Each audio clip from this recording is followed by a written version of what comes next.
আমের ভিডিও করে হ্যাঁ ধরেন তো।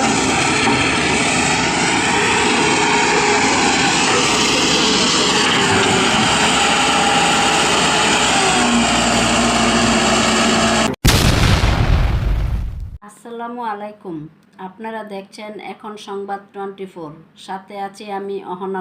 মেহেরপুরে পরিবেশ অধিদপ্তরের অভিযানে অবৈধ ইটের ভাটা ভাঙচুর ও জরিমানা আদায়।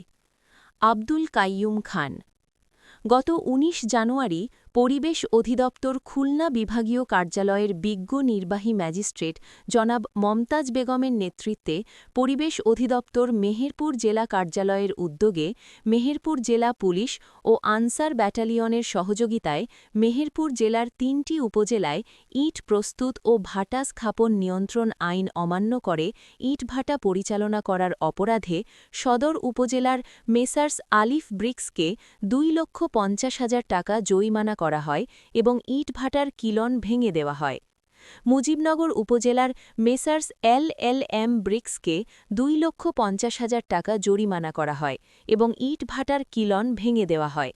এছাড়া উক্ত অভিযানে গাংনী উপজেলার মেসার্স সোনালী ব্রিক্সকে ২,৫০,০০০ টাকা, মেসার্স সুপার ব্রিক্সকে ৩ লক্ষ টাকা ও মেসার্স ঢাকা ব্রিক্সকে ১ লক্ষ টাকা জরিমানা করা হয়। উক্ত অভিযানে উপস্থিত ছিলেন পরিবেশ অধিদপ্তর মেহেরপুর জেলা কার্যালয়ের সহকারী পরিচালক শেখ কামাল মেহেদী।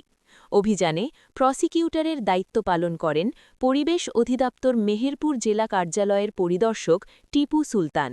এছাড়া পরিবেশ অধিদপ্তর মেহেরপুর জেলা কার্যালয়ের অন্যান্য কর্মচারীগণ অভিযানে উপস্থিত ছিলেন। বায়ুদূষণ রোধে পরিবেশ অধিদপ্তরের এমন অভিযান অব্যাহত থাকবে বলে অধিদপ্তর সূত্রে নিশ্চিত করা হয়।